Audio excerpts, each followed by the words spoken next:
So thank you so much. And it's such an honor and a privilege to do this discussion today, Anino, on issues that have to do with inclusion in the future of the workforce. So starting with, and let's say continuing from your exciting talk earlier on, we see that we are in front of a huge transition in order to become an inclusive world. And we understand that corporations play a very important role. So first thing, how can organizations promote, what can they do in order to promote diversity, equity, and inclusion? Γκόλφω, thank you very much for that question. But before I answer, I want to say a big hello because they wouldn't allow me to say hello to you earlier. So hello, everybody.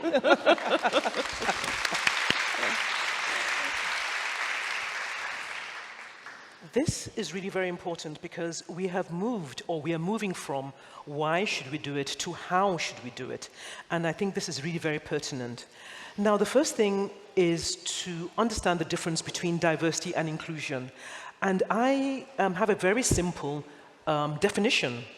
So diversity is about numbers. So how many people, percentages, representing the underrepresented groups do you have? So it's about numbers. But inclusion is about behavior. What do you then do when you have those numbers? So you can say that we want a diversity target of 30% minimum of whatever it is, or 50%, but then what do you then do after you have that number? So inclusion is about behaviors. Now, the first thing is that it has to be intentional, right? It doesn't happen naturally.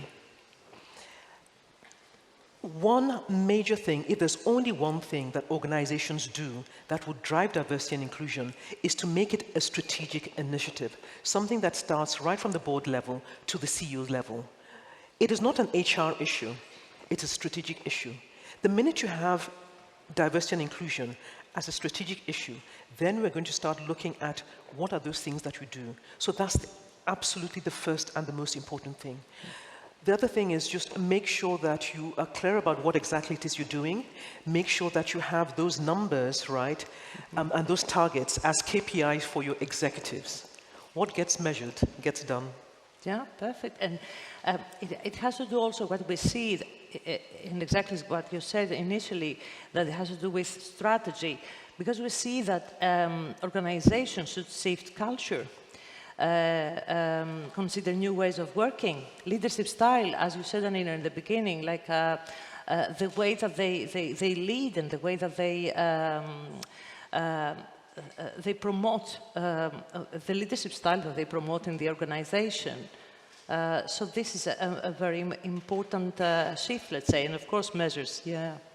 Now, on gender diversity, we see that many organizations globally, yeah, and not only organizations, but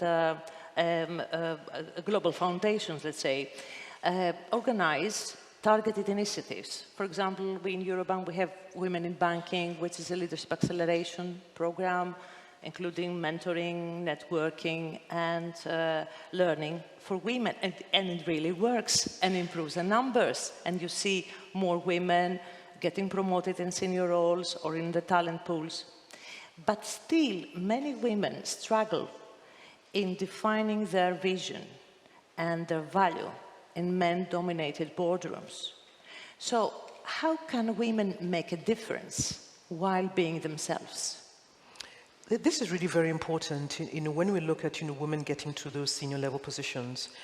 Just to frame the question is also to say that, these changes come from both sides, right? It has to start from the organization that is embracing diversity and inclusion and for women. And what's happened is that when women have not been in that pipeline for leadership for so many years, traditionally, they have been excluded from those sort of informal networks. And so you then have a situation where a woman finds herself in this position, but she hasn't had those kinds of networks, right, like her male peers have had. And what does she do? The first thing is that organizations are changing, but not completely changed, and to understand that there are different styles of leadership. So the thing is to first of all embrace your own style of leadership, right, and your own authenticity. Gone are the days of our parents where a woman has to sort of behave in the same masculine leadership styles because that is what was recognized as leadership. But embrace yourself as an individual, authentic. That doesn't mean that you're not learning. You do learn, right? But the thing is to be yourself, right? Is to be aware of what these of how these things are happening, and to strike up those relationships with the people within the teams. It depends on your nature. Some people have a nature where they like to interact one-on-one. All those can happen before you enter into these kinds of meetings, right? So because things are changing, it's still at the beginning stages. So sometimes women have to have some of those strategies, right? Of interacting, of networks. Networking is totally different from before. Networking doesn't mean that you have to go out, to late at night. It just means that you have to have this interaction with people outside your usual work day. It can be within the organization, but outside. You actually have to go and try to embrace these kinds of interactions. So that is, I think, very critical for women to do. The other thing is just to know that whatever is happening, right, change is happening, but still women are change makers, because very often you find that you may be the first CEO or the first executive or the first this and others, and other people are looking up to you. Try also to link into those networks of women, whether within your organizations or within others. It's very lonely at the top for everybody, but especially for women. And if there's one thing that I will say for women is find that network of peers, because you'll find another woman who has done that and been there and done that before, and she will have some strategies to help you with. Yeah. So it's a different kind of networking. And it's a networking that doesn't have to relate with work networking. So you can network with other women when you are attending a school party, for example. Yeah? Networking is really trying to develop those business relationships outside your immediate sphere. And they are really absolutely very important. And the reason why they're important in today's world, even more so, is also because we are looking at a more collaborative way of doing things, not just within the organization. And much as we still think that we have the technology that selects and all of that, we have that technology, but at leadership positions, you find that what is important are your contacts and your networks. Research has shown that most senior jobs are through contacts and networks. And it's not because there's anything wrong in search agencies. You do use search agencies, but very often those reinforce, right, the kinds of thoughts that the people in the selection process are thinking of already. So you can be selected through a search process, but most people have some kind of network or connection, because at a senior leadership level, you're working in teams, and it's more than what your CV looks like or what you say in an interview. It's knowing you as a person. So critically important for your moving on, for your moving upwards, that you create those increased networks with other professionals. Perfect. And now, talking about the future workforce. And in recent years, during COVID, for example, and then in the post-pandemic world, we've seen a shift at the place of work. So we have working from home, and many organizations, and Eurobank is one of the first organizations in Greece that has adopted the hybrid working model very successfully. And this change still is unfolding. And then, when this is unfolding, a new one's coming, and there's technology, and especially artificial intelligence, that shakes things around again, and seems to bring the new wave of change that will shape the way work look and feel. And we started talking about a new work-life model. So what is your view in this? How these changes will shape the work-life model? You see, when we talk about the future of work, in fact, I'm sure many of you might have even read The Fourth Industrial Revolution, which was by the World Economic Forum five years ago or so. And I remember reading it at the time and, talking about people, especially young people, about it and how things were going to change, right? But at the same time, even though we've read that, it's still such a shock to see the pace of technological change. But what is happening actually, to some extent, was predicted years ago. Maybe we didn't know exactly what was coming, but we knew that it'll come and it will be revolutionary. And this is what is happening. So the question is, nobody predicted, or at least most of us didn't realize there would be a pandemic coming. So the pandemic has actually fast-forwarded technological change. And so we have these hybrid models where we can actually work from home, but the technology from working from home has really been so far things like Zoom and all of that, and Teams, etc. But we have Web3 technologies which are coming into place. We have the metaverse, which is still in its early stages. So the ways in which we interact and work together from home will be more immersive, shall we say. So not necessarily in front of a screen, but within an environment where we can actually feel, and we can actually feel we're moving and interacting with other people within the environment. So that's one of the things that we'll see changing and happening. But the other thing as well is that hybrid models are very good, but it's also important both for the organization and for the individuals to make sure that you do set those dates where you're coming to the office. Nothing is going to take away the importance of us interacting with each other. A lot of information, a lot of the sense of who you are and what you're capable of. And some of those interactions that you can't plan happen in person. So you really need to have that interaction. It's really very important. So don't remove that, from what it is you are doing. But yes, artificial intelligence, we talked about earlier about ChatGPT. Many of you would have used that, and it will replace certain jobs. But my feeling and my view has always been this, is that first of all, we had an idea of what will happen, and we are in this stage where we need to upskill and reskill. But importantly, it should make us more human, because we have technology that is doing, the work that we probably don't want to do, and we can use higher order level of intelligence, human skills of interaction and all of that more efficiently, and that's my feeling about it. Yeah, that's the concept of that brings forward the concept of human-centric leadership, servant leadership, or inclusive leadership, and it doesn't have to do with the conceptual model. It has to do with the whole concept and what is important. And talking about technology, we're looking at and the future workforce. New generations are coming in, and of course there was always a generation gap, and now it's really deeper. It looks deeper, at least, because it's not only about aspirations, trends, different values, but it's also about skill sets. It's about work habits. It's about the way people want to work, ways of working. So what can organizations do in order to embrace the multiple skill sets and help, actually, simply help new generations have impact and define, let's say, the success of their organization and the future?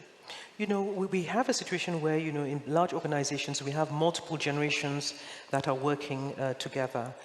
And even if the age of retirement doesn't change, but the fact that, working lives and people are working and are healthier for longer. But not only do we have this multiple generations, we actually have this, even a technology divide, and also to some extent values. So it's very important that the organization recognizes that. I remember in one of my consulting discussions with a firm, and they were talking about how to hire younger people and talk about diversity and inclusion. And I told them that, to some extent, younger people are deselecting organizations when they open the annual report, right, and they see one type of person. That the best talent says, I want to be in a diverse, organization.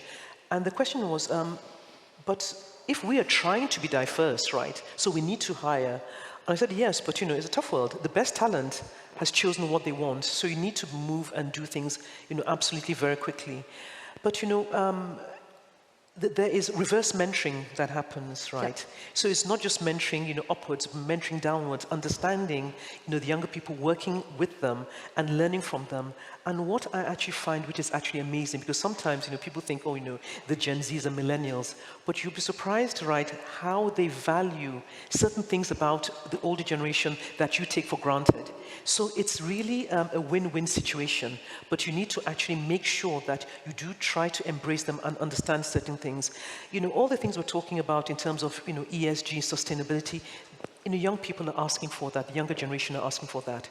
And not only in terms of the organization itself working, but in terms of the consumers. So if you want to get some of these as your clients and customers, you need to understand that. And who's going to understand that more than the young people themselves? We had an example, in an investment bank where they had a big transaction, and it had to do with a new technology company. And usually, the managing directors who go, but they had to take the young analysts, right? Because they had no clue what this business was doing. It was just totally different, from anything that they had seen before. So there's also a different understanding, but we need to actually be more collaborative, work together, and know that it's two-way, and know that we can use reverse mentoring so that we can understand each other better. We have a very fond memories of our use of reverse mentoring, and we're going to do it again, where we actually did it in digital upskilling of our senior people, and they were excited. All of them were excited, and they loved it. So people that we were hiring, digital savvy, young generation, new recruits, they were mentoring the senior leadership. And it really worked very well. And it is an example, it's a very good example actually, of how we can do it, how we can mix it, and we can exchange, let's say, have different generations exchange their views and experiences in order to feel that they are in one common, let's say, organization. Absolutely, absolutely. Yeah. And it's a funny thing, because even in the tech world, and we think of the big tech companies, and we look at the new tech companies, and you sort of feel that anybody who's worked in big technology is actually very technologically savvy. But I assure you that some of those tech companies and the technology they use to the younger generation is actually very backward. The kinds of tools you use, in your workday. So, you really need to be open to change and to actually listen. It's very important to listen. And I believe that one of the easiest ways to actually learn a new technology or technological tools is not by going to look for it. Just ask the younger people, what's good for doing A, B, C, and D, and they'll tell you, right? And it comes to the thing at the end that inclusion is not about, a target or, as you said, diversity representation. It has to do about the future of the organization. It has to do about innovation, about being relevant in the future, bringing everybody together. No, absolutely. This point you mentioned about innovation is very important, and I think that even drives the way in which we have to look at the different generations, because in an entrepreneurial system of new things and creation, creativity comes from very often collaboration. It's very important, and therefore teams are more open. You have a more open culture to be able to exchange. So really, to get the best out of people, whether it's young people, or the organization, we need to have a more open and collaborative cultures. Mm-hmm, mm-hmm. Yes. Now, thinking about giving something as takeaway to people being with us today, best advice, for our role, for our individual role in this transition to an inclusive world, what this would be, Anino? I think that inclusion is about all of us, really. It's not just about, an organization imposing certain things, and it's about an openness, and it's also about intentionality. It's also about a recognition that being inclusive, right, is not a win-lose situation is actually a win-win. Because the more that we're inclusive, the more that we can produce, the more that we can do better, the more we can address the issues and the problems we see outside. So the first thing starts from ourselves and to be aware. And awareness is accepting sometimes that what we thought may not be, right? And that there is a lot to learn. So that openness also opens your mind to learning and realizing that it's not a question of it's not a question of being accusatory to anybody. It's a question of us being open to embrace. And in that opening and in that embracing allows us to be more diverse, more inclusive, and for us basically to live more balanced lives for all of us in all different ways. Thank you very much. It was a very interesting discussion. Thank you. Thank you.